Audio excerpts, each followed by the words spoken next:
deve ser como o ar que nós respiramos. Não só se reza na igreja, não só se reza no grupo de oração. Toda a nossa ação deve ser uma oração.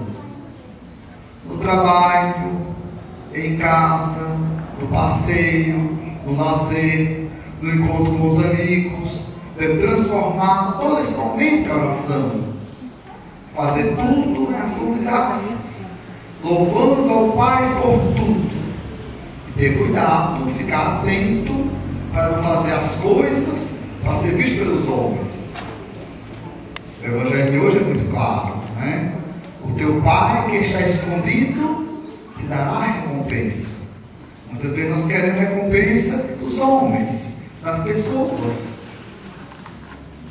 Essa recompensa não é verdadeira.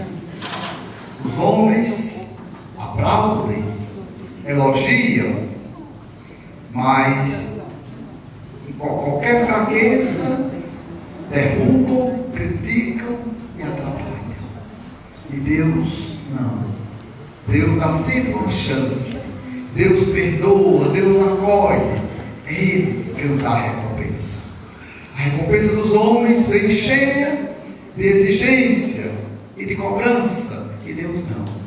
Deus só pede quem amemos. Santo Agostinho disse: ame e faça o que quiser.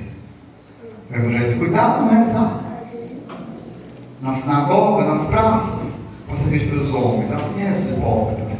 Quando vai rezar, fecha a porta do teu quarto e reza em silêncio. E teu Pai que está no oculto dará a recompensa. Lições do Evangelho de Deus dá para aprender a rezar. Deve fazer a oração que Eliseu fez. Pela sua confiança, ele recebe de Elias a sua força. E assim, Deus escuta também a Eliseu, como quando levou o profeta Elias. Que nosso Senhor nos ajude a cada vez vencer pela oração. É pela oração da fé que nós vamos vencer. Louvado seja nosso Senhor Jesus Cristo. Assim seja.